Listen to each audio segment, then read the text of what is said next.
I never thought withdrawing a little cash would end with me being tossed out on the street like some nobody. But that's exactly what happened. All because a bank manager decided she could judge me at a glance. If you've ever been put in your place by someone who thought they were above you, well, buckle up, because this is the story of how karma did its work, loud and clear. And just so you know, by the time my husband pulled up in his Rolls Royce, that smug look on her face had vanished for good. You're going to want to stick around, because the ending still makes me shake my head. Let me back up a sec. My name's Shirley, and this happened on an ordinary Tuesday in September, one of those perfect fall mornings when the air's crisp and the leaves are starting to turn. I'd been married to Jonathan for a couple of years by then, living what most folks would call a quiet life. I like to keep things simple. Cook some breakfast, straighten up the house, pick up flowers for the dining room. I wasn't wearing anything special that day, just jeans, my favorite soft sweater, hair pulled back, no makeup to speak of. Nothing about me screamed wealthy or VIP. And maybe that's where everything went sideways. So I walk into First National Bank, the big, marble place downtown where everyone looks like they're either running for office or about to buy a private jet. I always felt a little out of place there, but we moved our accounts when Jonathan's business took off, so it made sense. My plan was simple. Grab $500 for groceries and household stuff. Maybe treat myself to lunch afterward. As soon as I stepped inside, it was all polished brass, expensive cologne, voices murmuring about investments. You know, that kind of place where everyone seems to know each other's net worth. I smiled at the teller and slid over my ID and card, just like always. But today, something was off. The teller shot me a quick look, then disappeared into the back, whispering with someone behind the frosted glass. And that's when she arrived, Amanda Sterling, the branch manager. She walked out like she owned not just the bank, but the city. Tall, perfect blonde hair, white designer suit, diamonds catching the light. She barely glanced at me before announcing herself in this clipped, icy tone, making sure everyone nearby heard her say, "Significant sum of money." Yeah, she said it like $500 was some king's ransom. "You're attempting to withdraw a significant sum?" she asked, and I could feel everyone else in the lobby tuning in, like they were at the movies instead of a bank. I kept my voice down, told her it was just for groceries. But she looked me up and down like I'd crawled out of the gutter. $500 is quite substantial for someone in your circumstances, she said. And if you've ever been talked down to by someone with a fancy title, you know exactly how that lands. I started to blush, not because I was guilty, but because all those strangers were now staring at me, probably thinking I'd done something wrong. She started making a show, holding my ID up to the light, tapping away at her computer with those long, red nails. "I'm seeing some irregularities," she said, raising her voice so half the bank could hear. "Large deposits followed by immediate withdrawals. Sometimes that indicates fraudulent activity." You know what I mean? The way she said it, I might as well have had criminal stamped on my forehead. I tried to stay calm, told her I had plenty in my account, but she just doubled down, demanding to see pay stubs, employment letters, the works. I'd never heard of a bank needing proof of employment for a simple withdrawal, but it was clear she was putting on a show for everyone in that lobby. Now, here's where it got ugly. She told me to step aside, her voice loud and cold, waving over the security guard, who, to be fair, looked as uncomfortable as I felt. The other customers turned away, suddenly fascinated by the ceiling or their phones. "Security," she called. "Escort this woman out." Just like that. Like I was causing trouble, like I didn't belong. Let me tell you, I wanted to fight back, to shout, to make them understand they were wrong.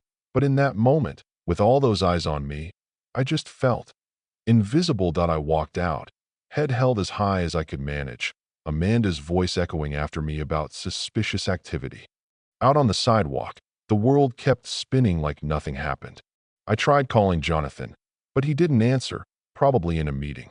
I stood there, alone, tears burning but refusing to fall, watching people pass by without a second glance. Just another woman having a bad day, and then I heard it, the low, unmistakable rumble of a Rolls-Royce engine. Jonathan's car, shining like silver lightning, pulled up right in front of the bank. Even on a busy street, that car drew stares, But it was Jonathan behind the wheel who mattered. He got out, looking every inch the CEO in his tailored suit. But the look in his eyes when he saw me said everything. Love, concern, and a flicker of anger I'd rarely seen. That he reached me in 3 strides, arms around me before I could say a word. "What happened?" he asked, his voice gentle but tight. I told him, as simply as I could, how I'd just wanted $500 and got treated like a thief.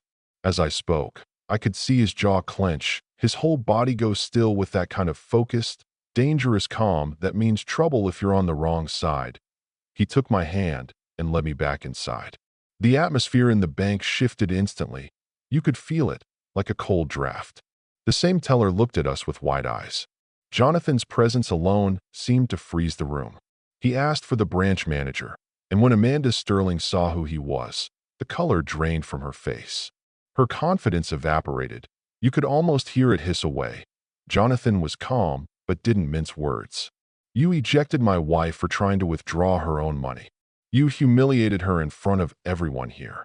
Amanda started stammering about protocols and irregularities, but Jonathan just kept going, explaining, in front of everyone, that he personally set up the accounts, that the funds were legitimate, that they were one of the bank's largest clients. Why now? The lobby was dead silent. Amanda was shaking, scrambling for excuses. Jonathan didn't let her off the hook. "Would you have treated my wife differently if she was wearing a designer suit? If she drove up in this car? Or is it just that she didn't look the part to you?" Amanda couldn't answer. She just stood there, caught in the glare of her own mistake. And here's the twist. Not only did Jonathan tell her we were closing all our accounts, he did it in front of everyone. Explained exactly how much business the bank was losing because of her snap judgment. You could see the panic ripple through the staff as they realized what that meant. Payroll for thousands of employees, huge investments, all gone. Amanda begged, tried to salvage her dignity, but Jonathan shut her down. "Respect isn't about what you see on the outside," he said, loud enough for everyone to hear. "It's about how you treat people when you think no one important is watching." We left the bank together, my head high this time, Jonathan's hand warm in mine. Just before we walked out, he turned back and told Amanda, "In case you're curious, my wife could have withdrawn $50,000 today." The account was more than sufficient. The look on her face, pure shock. The other customers started whispering, some of them probably rethinking their own attitudes. That we got in the Rolls-Royce, the sun shining just right. And Jonathan looked over at me, apologized for what happened, told me no one would ever treat me that way again. As we drove off, I glanced back through the window. Amanda was slumped in her chair, her colleagues buzzing around her. No more Queen Bee. Maybe she learned something that day. Maybe not. But I kept her apology letter when it arrived months later, written by hand, thanking us for teaching her a lesson she'd never forget, admitting she'd been demoted but was grateful for the chance to grow. I never responded.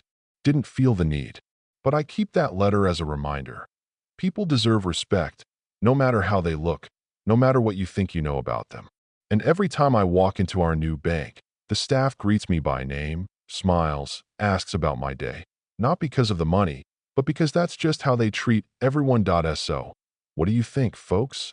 Ever witnessed karma come around that fast? Drop a comment below. I want to know your stories about justice, dignity, and those moments when the world turns upside down for the better. If you found this story satisfying, hit that like button and subscribe for more real-life tales that prove justice is still alive and kicking.